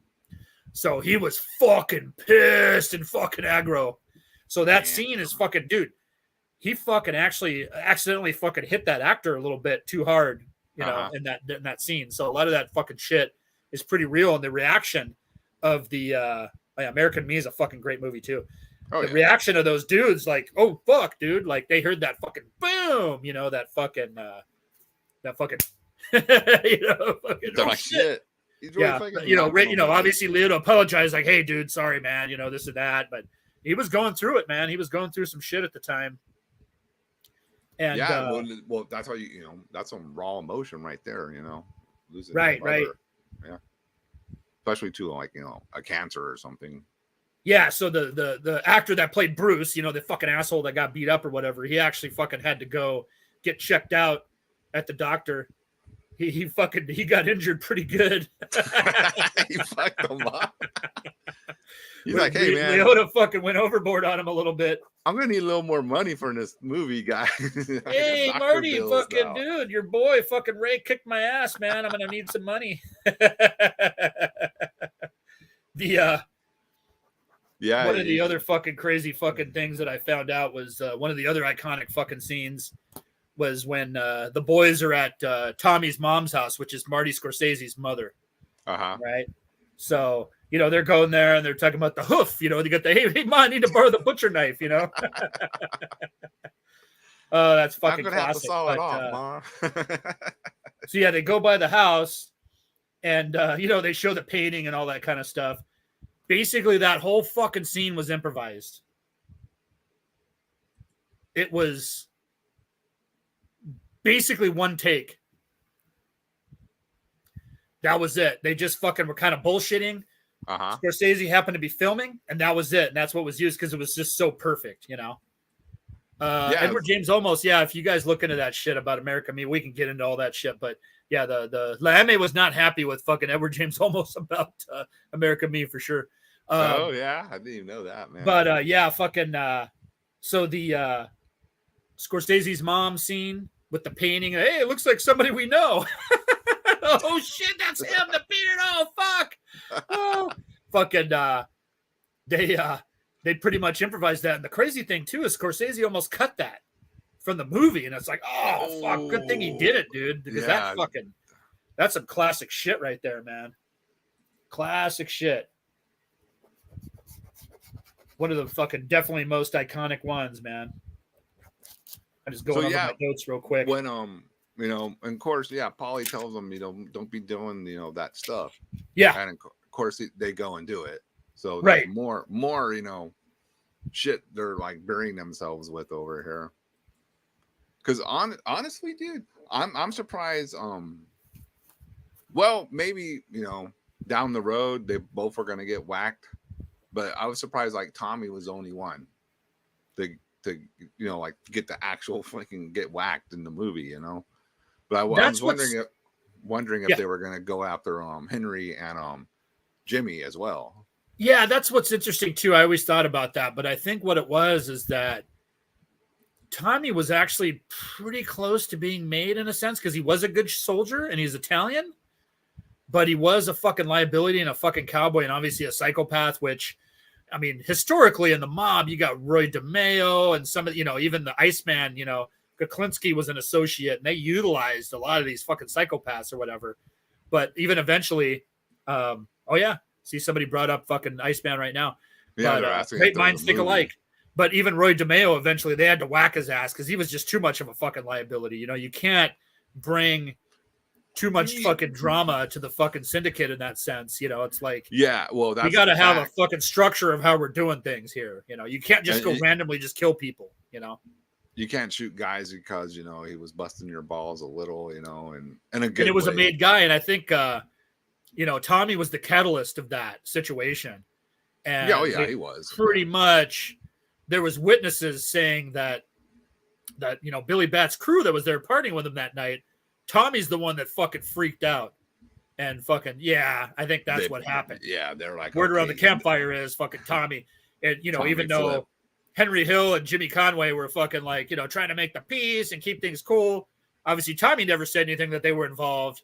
So I think that's why they were, and then again, I mean, Henry Hill and Jimmy were making a bunch of money for the mob at that point still. So they were probably like, we'll keep them around for now. I'm sure there were meetings. They're probably like, all right, we're going to whack Tommy. You want to whack fucking Jimmy and Henry too? And they're just like, we'll see. When they stop making money and fucking Henry keeps doing that junk, we'll fucking whack him, which that's what they were going to do. Because Henry was the next in line. Henry and Karen, they were going to try to whack him. Because, Karen knew too much too. So. Yeah, that's a good point. Trying to rape the boss's mistress is not a good way to go about getting a promotion. So, right? Yeah. Yeah. I mean, remember Polly too. He warned Henry about those two. He knew that they were like liabilities in the end. He's like, you're not like them. So yeah, I could see Polly saying like, no, there's no way this dude can get made. He'd be out of control. Right. He'd just be out of control. He'd like bringing too much heat onto him, Yep. Shooting people in restaurants, and things like that, and beating the crap everything, out of man. it. Yeah, killing a made guy, fucking killing Spider. Too much heat, man. Yeah, there's too many people around, and they're talking. We all know that, man. Oh yeah, there's way too many people around, and somebody's gonna fucking yap. Let's be honest. I'm sure Tommy had a lot of people probably didn't appreciate him. So because he's a fucking bully, dude. He's a fucking psycho. So he picked on everybody. I'm sure some people probably would have been like, oh yeah, I think I know, who did that, or You know what? Fuck that guy, man. I'm gonna go talk to Paulie and tell him what's going on. Yeah, well, I mean, you can't get, like we said earlier, you can't get away with killing a maid guy, man. At the end of the day, Paulie was he was a captain, but so was John Gotti. But the Gambinos are more powerful, so Gotti was probably like telling Paulie, like, dude, you got to fucking take him out, man. You fucking took one of our guys. It's either him or one you. You want to fucking get taken. You got to go. Somebody's got to go. Someone has got. There got to be some retribution. Yep. So I don't even know what Tommy was doing for the fucking crew at that point, money wise. I know that Henry and Jimmy were making money. So yeah, he's a liability, man. Davey Gravy. The scene where Jimmy finds out Tommy was killed, De Niro had such raw emotion, made the viewer feel bad for a bully getting killed. That's really true. Oh yeah, and think about it. They were, like you were saying earlier, they were so happy. Yep. They felt like, yes, Tommy's going to be made, and our boy's going to get made, and that only makes things fucking easier for us. And now we have a fucking direct fucking line. It's like, oh man, this is great because we're going to make more money. And he loved the guy. You could tell he loved the guy. He would don't do anything for him. Try to risk his neck. For him all the time. Absolutely. So yeah, that scene of him having that breakdown, that and the anger in it too, man. That's good shit. De Niro, dude, is the king. Yeah, whack a guy off a guy, whack off a guy. No one's whacking off a guy, Mike. I don't know what you're watching. Hey, Mike, fucking, you need to sober up, bruh. Come on, bruh. Give me some Goodfellas lines, man. Yeah, they'll whack it off. Do that later, but not on them. Eventually, that boomerang's on you. Yeah, you're not right. You're not wrong, Max. You're not wrong. Yeah. Fucking A. You gotta be fucking cool with people, man. I mean, when it fucking when it's time to be a dick, it's time to be a dick. But you don't have to be a dick all the fucking time, Hey, there's my boy fucking Ray. What's up, Ray? Fucking Ray finally woke up, motherfucker. Yeah, dude, because a lot of times too, even though hey, let's put it this way, Mike. Even though you're in a band and everybody all have different, personalities and everything, but when one person in the band does something, the whole band is guilty. You're goddamn right, bro. Especially in this day and age. The whole band with all this fucking cancel culture, weird stuff, and everything going on, man. Not just that, just everything. The way the fucking climate is. Yep. That even in the underground, man. Yeah, you got to fucking represent as a fucking family, as a unit, and that's why we rep as the death metal cult in that sense. I have to tell everybody, man. Hey, we got to fucking. It's business, man. We got to fucking. We're fucking pros here. Let's fucking. Got to move in the right direction. Yep. Fucking keep that shit quiet and just fucking do some death metal, man. That's it. If you got some loose cannons in the band, either reel them in somehow or can't do it. Well, we're gonna whack them. We've done it before, bruh. I mean, oh shit! Did I say that out loud? You know how we do it, Carl? Shit. Is it fact or fiction? I don't know, man. It's just, how am I funny? What the fuck is so funny about me? Tell me. I don't know. You said it. Dude, my buddy Brian's watching. Brian, he used to be in that band, Abstain, the grindcore band from the 90s. Uh-huh. Oh, shit. He does the best fucking Pesci impersonation ever. Oh, fuck yeah, dude. So we'd be all fucking stoned out and drunk and shit. And oh, man. Hey, Brian, do the fucking Pesci. And he'd just go off. And, of course, he'd always do Tommy DeVito because that's like the iconic fucking Pesci character. Yep. I still like one of my favorite Pesci's, we're going to talk just another movie, his fucking and Lethal Weapon bitching about the drive-thru. I think that pressed the right button so that everybody has so classic experience. Yeah. They don't know why, because they fuck you in the drive-thru. They fuck you at the drive-thru. Classic. They fuck you at the drive-thru. They know you're going to get home and you're going to be like, God damn. There's nothing you can do about it. They don't give a shit. Yeah, that's great. And coming from, Joe Pesci, dude, it's awesome. It rules. Fuck yeah. Nah, fucking legendary motherfucker, man. Okay, can we all stop 1 second and do a cheers to metal and Goodfellas? Also, I'm having so much fun. I hope you cats do one on Heat. Although not my favorite movies.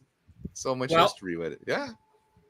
I mean, I'm cheers to not only metal and Goodfellas, but to everybody fucking watching, listening, wherever you're fucking doing. I appreciate Carl for, like I said, letting me be Joey Roast Beef, the gent, fucking hijacking the show tonight to do some Goodfellas. That's fucking awesome. I don't mind it all. Little, love the horror and the sci-fi and the metal and the punk, but it's fucking nice, fucking jumping on Witching Hour and. I thought it was a good idea when you approached me with it. I was like, yeah, you know what? Yeah. Dude? That's a good fucking idea. I think metalheads would be into this because absolutely because these fucking crazy underground motherfuckers, they love Goodfellas, and we talked about Heat too. I mean, I love fucking Heat, man. It's one of my favorites. It might not be Dan's, but that's a quintessential fucking Los Angeles movie, and I'm an LA guy, so it's like, I know you fucking have you have a fucking place in your heart for Texas movies, I'm sure. Yeah. Brutal Texas movies. I got brutal LA movies in my heart. I mean, brutal California movies in general. Do I even need to say it? What Texas movie is like the best Texas movie ever? Texas Chainsaw Massacre. There you go. I mean, mine's still my favorite horror movie of all time. So I'm just saying, absolutely. That's the funny thing is like these movies. It doesn't matter where they're filmed because Goodfellas is a New York movie, but it's my favorite movie of all time. See, I was showing you earlier. Oh yeah, let me. This is my old Goodfellas shirt. I busted out. I actually fit in it now because I got it a few years ago. No, I understand. That's a good thing when you can fit into a shirt again, man. Hell yeah. Yeah, for and sure. Look at show them your poster in the background there, bro. There it is. Oh wait, gotta go this way. Yeah, it's opposite. My buddy Joe Falcon, Big Joe Totem, my buddy in Kansas City. He got me that back in the 90s, probably about 96, 97 or whatever. It's a birthday present, and I've had it ever since. One of my favorite posters. And I got another. I got my cheese grater masturbation fucking banner up under that. Yeah, I'm what's surprised up, Jeff? Jeff. Maybe where is? I thought Jeff would be. I don't know if Jeff's gonna be on here. Fucking get his ass on here. I'm gonna be getting my ass out of here soon, actually, bro. What's that? I'm gonna be leaving here soon. We're at an hour and 30. Oh shit. Yeah, no, well, it was a good talk, but I it's all good, man. Yeah, let me rush through some shit, man, because I got a fucking bunch of notes, but we can rush through it. We were just talking about good shit. You kind of just forget. So yeah. Yeah, no, that's the fucking point. We could always do a fucking part 2, worst case scenario, but whatever, man. We can rush through it. Yeah. No. Yeah. If we definitely we can do a part 2. I don't see why not. If we don't finish. Nah, it's all good, man. It's all good. No. We fucking we're covering a lot of fucking shit. Mike getting ripped. Pose up. Yeah, so we were talking about Scorsese's fucking his crew, and I don't want to fucking totally screw her name up, but Thelma Schumacher has been with Scorsese since 1967. So she was actually the one that put the whole fucking cocaine sequence together with the helicopters and shit. And I was like, oh shit. So she's an editor, but she actually helped Scorsese film that. And she's worked on a bunch of his movies. So that whole fucking, hey, you want to see some helicopters? I'll show you some fucking helicopters. You know, that whole fucking thing with Ray Liotta fucking driving around town, fucking all high on coke and shit, you know? Yeah. That's when the movie's really fucking going downhill fast. Yeah. and yeah, and I love that he's like, oh, you know, he's over here thinking it's the local cops having totally, yeah, he has no fucking clue, man. Like he knew fucking he might be being tailed and shit, but he was he knew he was being tailed. He thought the helicopter and all that were like this local law enforcement, but nah, dude, you're on the fucking feds watch now. Yeah, totally. So yeah, she fucking basically was like, yeah, we wanted the scenes to be jagged, raw, and driving, really frantic. So let's go faster. Bam, bam, bam, bam, bam, bam. So she did a bunch of jump cuts, and she said it was a little bit too much or whatever. But I mean, it fucking came out just fucking perfect, dude. The way everything fucking got put together. The fucked up thing is that.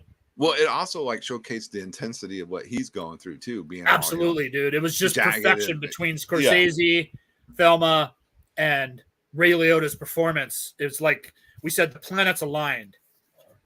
It was like fucking just came together perfectly. Bam, bam, bam. You know, and everybody working together.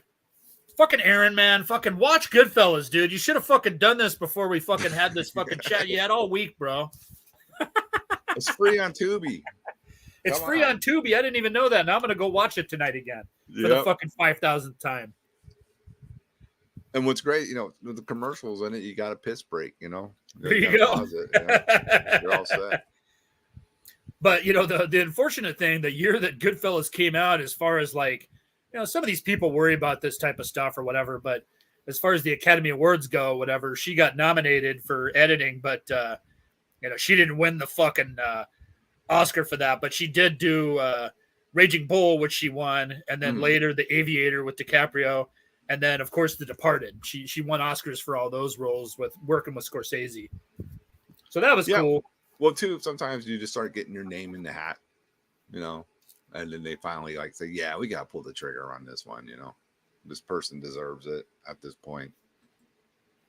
Yeah, sometimes they fucking, you know, I think fucking eventually Scorsese won a fucking Oscar after being nominated like 40 fucking times and shit, you know. What a crime, literally. Yeah, totally. You know, to do that. All right, what else you got in your PowerPoints there that you want to bring to the front?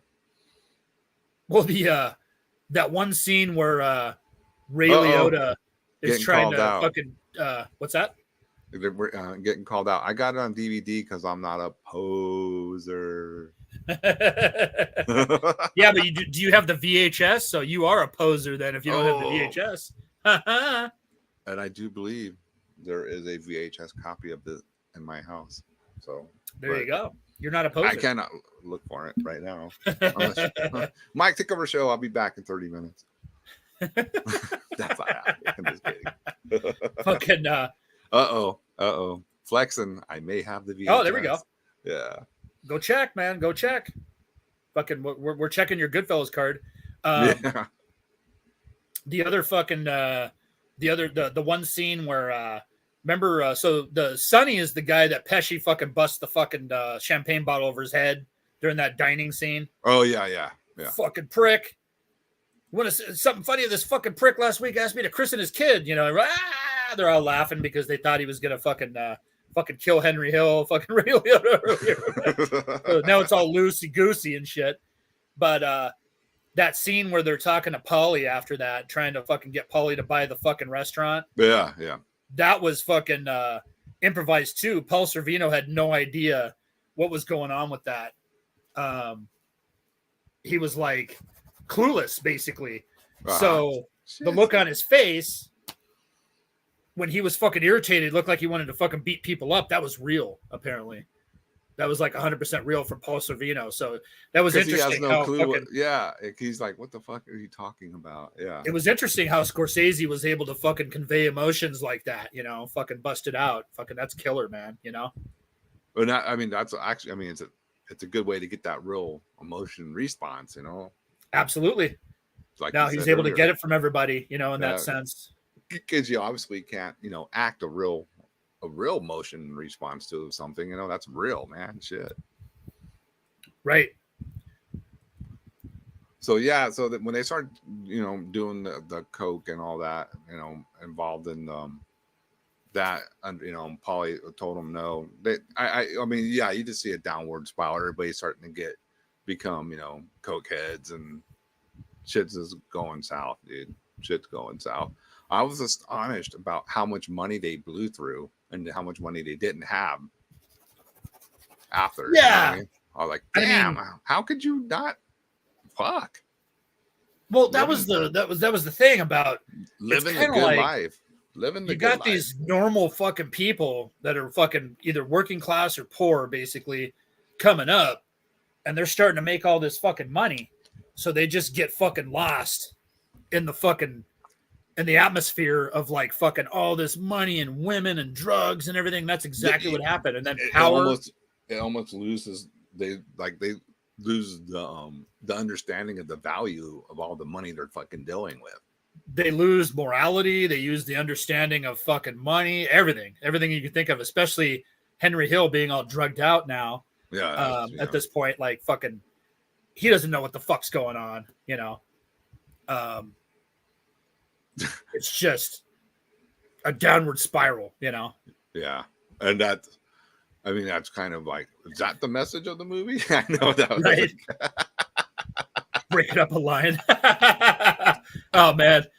Nah. No, if you've done this number coke in fucking like 30 fucking years. And you know, and muted yourself, I'd be like, oh no, okay. Yeah, you're definitely getting shut down now. That's a YouTube thing. If you guys don't realize when they do the cam, something going on. All right, just so you know. That's just usually. Oh, okay. Yeah. So if I wanted to do a line or whatever, I could fucking like you on your end. Put the avatar up. Yeah, put the avatar up. Stop. I always crack up when I see that shit. That's funny. On. Either they're hitting the bong or doing whatever, drinking beer. Some people don't even want to see people drinking on there, whatever. That shit's funny. Oh yeah, here we go. Wise guys aren't accountants. They're not the thirstiest people when it comes to finances. No. Well, like they said, hey, if we needed money, we just go rob a bank or rob a delivery truck or do whatever. They're not worried about money because they always felt like they'll find a way just to get it real quick anyway. Yeah, it's a constant cycle, Mm-hmm. Hey, I need some money. All right, well, let's go. Do a job and we'll get some money. Right. No, fucking most of them anyway. Yeah, I hear you. Yeah, definitely. Now, one of the obvious fucking fun facts that I saw was David Chase obviously was really influenced by Goodfellas when he wrote The Sopranos. I was like, oh, duh. Yeah. I Well, don't remember know if too, anybody out there is a Sopranos fan. Poser alert, I have not seen The Sopranos. No shit. Yeah, I plan on start watching it. I have some things.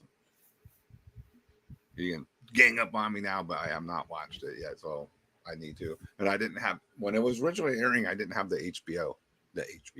Well, do you plan on watching it at some point? Yeah. Oh yeah. I will probably start soon. You should. Because I already had a couple things that I wanted to watch while I worked at home. I usually just put it on, work and listen and watch whatever. So yeah, I want to start getting into that because I feel like it's one of those things like everyone knows about it, but not me. So I need to get in on that one. But what I want to get back to when Polly came. I know everybody's upset, but I'm not gonna lie to you. I'm gonna tell you the truth. It's all good. I give another buddy of mine a hard time because he refuses to watch it for whatever reason. So I always call him a poser, but at least you're gonna fucking watch it soon, But what I want to talk about is like, remember when Polly and them and Jimmy go to Henry's mistress's place, and they're like, "Hey, bro, this got to cut it off. It's got to stop. You got to go back home, work. Dude. You gotta." You got to get back to the fucking Janice, dude. Yep. Janice is a liability. I blew his mind, dude. Fucking Max is real bummed. Yeah.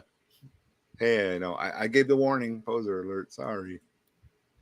But yeah, I have not watched the whole series. Well, no, you can get on that, man. Dude, you'll love it, dude. If you love Goodfellas and fucking mob flicks, you'll love the fucking show.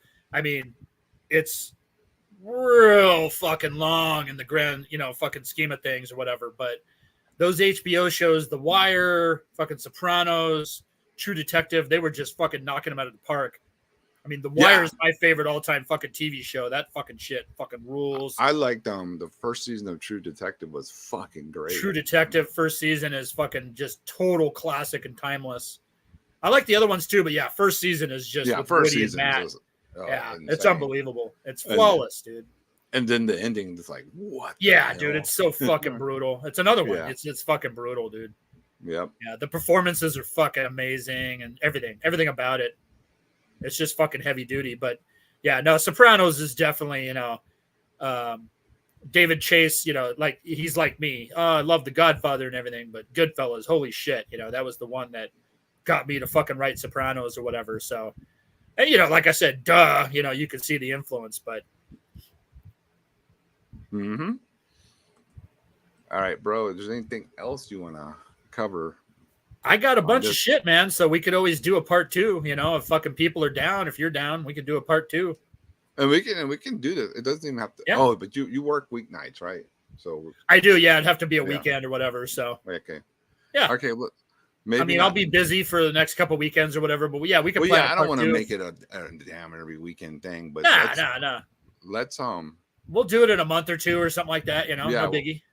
Yeah, we'll do a part 2 on this because there's just so much to cover. Oh yeah, no, I got a bunch of fucking notes still. We still need to fucking grab the real character history too, which fucking digs deep. So, but yeah, dude. It's let's do this. Let's get to the end of the movie. So that way next time we can talk about the real characters. So spoiler alert if anybody hasn't seen it. He has. To basically turn his back on everyone because they turned his back on him. And I brought up earlier, and he gets into the witness protection plan, program, and right. He has to spill the beans, the Henry does, because after the heist of the airport heist, Jimmy's gone berserk. He's paranoid. He's whacking everyone involved. Everyone's getting whacked. Yeah, he doesn't want any like loose lips anywhere. So he's just putting, So I'm sure Henry's like, yeah, I'm on that list too, And of course, he was gonna whack the dude's wife, man, after she went for him for help, Yep. Eventually, can we dig on cartel videos? Yeah, I don't see why not. But yeah, no, let's fucking let's cut it off here, and then we could just fucking get back into it, with the part 2. Yeah, that'll flow a little better as far as like the notes I have and stuff like that, dude, because I think it'll be perfect. Yeah, we're an hour 45 into this one, so yeah. Well, this is a good time stop. We'll do a part 2 for everyone because I totally enjoyed this, man. It was killer. Chat was killer. Yeah, if you're down, everyone's down. Fucking seems like we got some good interaction going, man. Let's do it. Yeah. All right, man. Well, we'll pump it up. Be on the lookout for part 2 probably in a couple weeks, and we'll continue the crime dramas. And yeah, dude, maybe we'll do Casino next. It seems like a Casino, Heat. I think those are definitely fucking interesting. Fucking, I think people have been bringing those up among others, but I think those are definitely up, the upper echelon of the crime flicks. And I can literally like watch a lot of shit because I work from home. So good. I can probably blow through the Sopranos too, man. Oh, dude, you should, man. Yeah. Dude, just because I think you're gonna fucking love it, dude. It's fucking great. But Paulie Walnuts is fucking one of the best characters ever in TV history too. You're gonna love him. Yeah. They got a lot of great characters, but Paulie fucking rules, dude. He's such a fuck up and such a character. Oh shit! All right, Mike. I will run the right on, brother. Dude. Thanks again. Yeah, we'll fucking we'll plan the part 2. Thanks to everybody for fucking watching. Fucking I guess we could, I know Roy goes for like 4, 5, 6 hours sometimes. We don't want to do that, so. I mean, we do love Roy's show, so. Yeah, I mean, and even Roy said it himself. He's gonna not have such long shows anymore. Right. Yeah, it's just too much, man. You get into it, and you don't even realize you've been going 4 or 5 hours, and you're like, yeah, it's a little. But this is a deep dive, man. This movie is fucking deep, dude. So we definitely need to do a part 2. We don't want to rush through it. It works better too when you break it up, and you'll give more people something to look forward to down the road. Absolutely. All right, man. Well, right on, we'll brother. See you next time, guys. Thanks, everybody. Thanks for tuning in. Carl. The chat was fucking great. Thanks, Mike, for recommending this. And we'll see you next time, man. We'll talk soon, brother. All right.